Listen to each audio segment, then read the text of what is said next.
핵무기를 만들기 위해서 필요한 것은 무엇인가요? 일반적으로 핵무기를 만들기 위해서는 핵분열성 물질, 기폭장치, 운반체제가 필요합니다.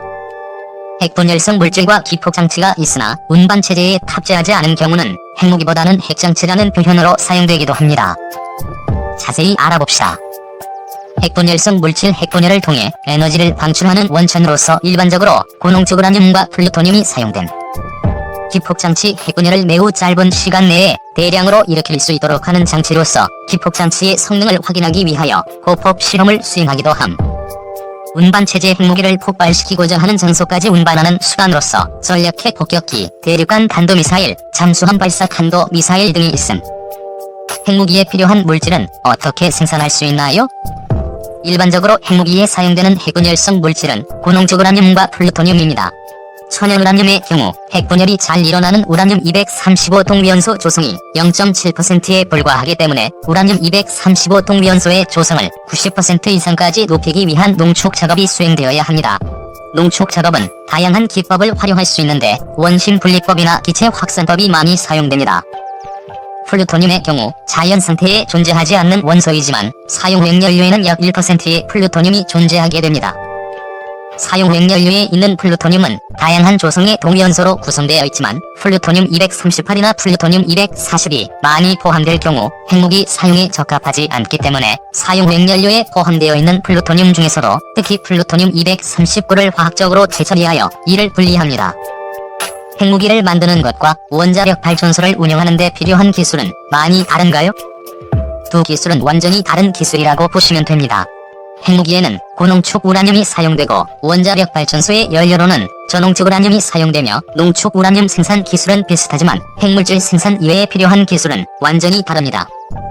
핵무기 제조를 위해서는 고폭 기술, 운반체 기술 등이 필수적으로 요구되지만 원자력 발전소의 경우 안전성을 최우선으로 고압의 환경에서 핵분열을 통해 생성된 에너지를 전기로 변환하기 위한 다양한 설비와 장치들을 구현해내야 하기 때문에 훨씬 복잡하고 고난이도의 기술이 필요합니다.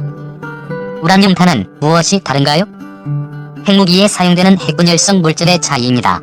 또한 고농축 우라늄과 플루토늄 자체의 물질 특성에 따라서 무기의 형태와 모양이 서로 달라질 수 있습니다.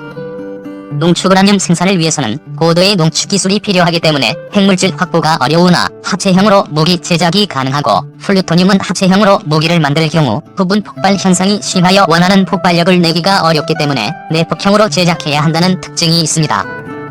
즉, 플루토늄탄의 경우 재처리를 통한 플루토늄 확보는 우라늄 농축에 비해 상대적으로 수월한 편이지만 플루토늄의 불안정한 동위원소 특성상 정교한 기폭 기술 등이 필요하여 제작이 상대적으로 어렵고 핵시험이 필수적으로 요구된다는 차이점이 있습니다. 자세히 알아봅시다. 핵물질을 순간적으로 합쳐져서 핵분열에 이르게 하는 방법은 합체와 압축이 있음. 합체 핵분열성 물질을 2개 또는 3개로 나누어 두었다가 폭발을 일으킬 때 급속히 한 개의 덩어리로 합쳐서 핵분열이 가능한 상태로 만드는 방법으로 이 방식을 사용한 폭발 장치는 합체형이라 불리우며 고농축 우라늄을 사용하는 우라늄탄은 합체형으로 많이 제작함. 압축 핵물질의 밀도가 증가하면 핵분열에 이르는 핵물질의 양이 줄어든다는 원리를 이용하는 것임. 핵물질 주위에 고성능 폭약을 설치하고 이를 폭발시켜 그 압력으로 핵물질을 압축하여 핵분열이 가능한 상태로 만드는 방법으로 이 방식을 사용한 폭발 장치는 내폭형이라 불리우며 플루토늄탄은 내폭형으로 많이 제작함. 핵융합탄은 일반적인 핵무기와 무엇이 다른가요? 다른 종류의 핵무기도 있나요? 흔히 핵무기라고 불리우는 원자폭탄은 핵분열성 물질의 원자핵이 분열하면서 발생하는 에너지를 이용한 폭탄이고 핵융합탄은 수소폭탄으로도 불리는데 이는 중수소와 삼중수소가 핵융합을 일으키면서 발생하는 에너지를 이용한 폭탄입니다. 그러나 핵융합 반응을 일으키기 위해서는 매우 높은 온도가 필요하기 때문에 그에 필요한 에너지원으로 원자폭탄을 이용하게 됩니다.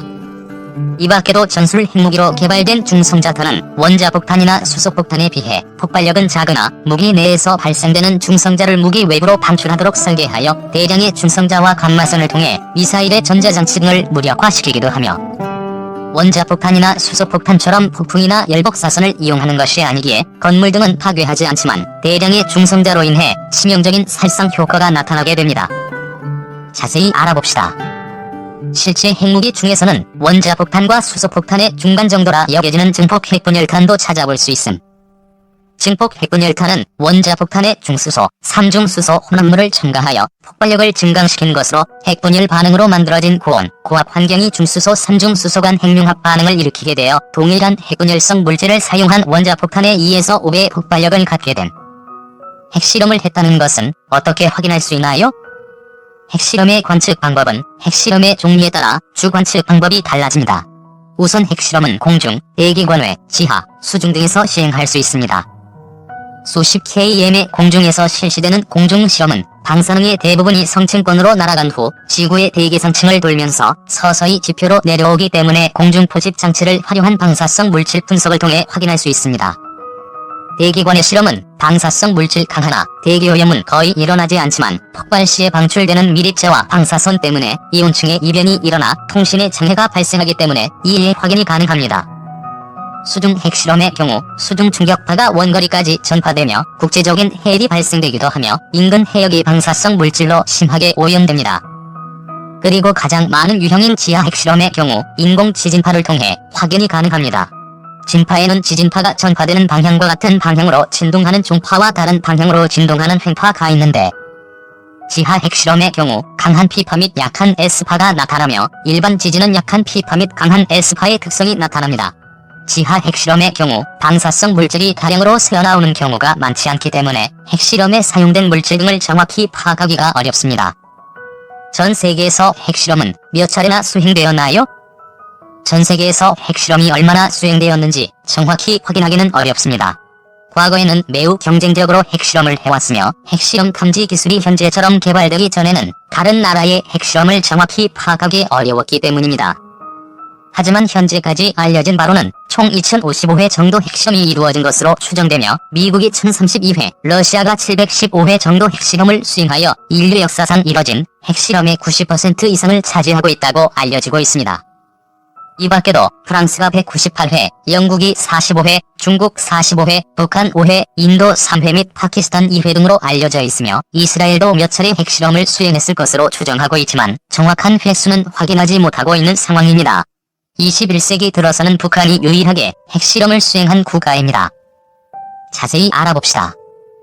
핵실험 중에서 역사상 가장 강력한 위력을 지닌 핵실험은 러시아가 1961년 북극 해노바야제 물야제도에서 실시한 자르본바 수소폭탄 실험으로 러시아는 이 수소폭탄의 위력이 히로시마에 떨어진 원자폭탄의 3,800배 이상에 이르는 50m의 위력이었다고 밝히니 폭발 당시 발생한 버섯 구름이 60km 높이에 이르렀으며 100km 밖에 있는 사람에게도 3도 화상을 입힐 정도였고 1000km 떨어진 핀란드에서도 유리창이 깨질 정도의 위력이었다고 알려짐.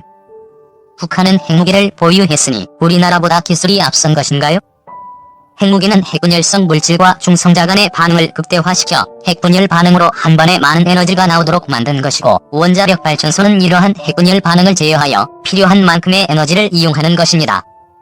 즉, 핵분열로 발생하는 에너지를 사용한다는 원리는 같지만 그 에너지를 활용하는 방식과 제어하는 방식이 다르기 때문에 어느 기술이 앞선다고 평가하기는 어렵습니다. 다만 북한은 이러한 기술을 군사용으로 활용하는 길을 택한 것이고 우리는 평화적인 목적에 한정하여 활용하는 길을 택한 것입니다. 자세히 알아봅시다. 북한의 경우 2006년부터 2016년까지 5차례 핵실험을 수행한 바 있으며 핵무기에 필요한 핵물질인 고농축 우라늄 및 플루토늄 확보를 위한 농축시설과 재처리 시설을 보유하고 있지만 2010년 착공하여 2012년 완공하겠다는 계획의 배경 WTH 실험용 경수로를 2016년 7월 현재까지도 완공하지 못하고 있는 상황임. 우리나라가 핵무기를 개발하지 않는 이유가 무엇인가요? 한국은 핵비확산 조약을 비롯하여 다양한 국제 핵비확산 체제, 양자간 협정 및 자발적 선언 등을 통해 원자력 에너지를 평화적 목적으로만 활용할 것임을 천명하였고 이를 굳건한 국가 정책으로 추진하고 있습니다. 만약 한국이 이러한 국제체제를 위반하고 핵무기 개발 의지를 표명하게 된다면 국제사회의 제재를 받게 될 것임을 물론 국제사회에서 고립이 될 것입니다. 또한 우리나라의 핵개발은 일본, 대만 등 주변국들의 핵무장을 부추기는 도미노 현상을 일으킬 수 있으며 결국에는 동북아 지역의 긴장이 더욱 고조되는 부작용도 우려됩니다.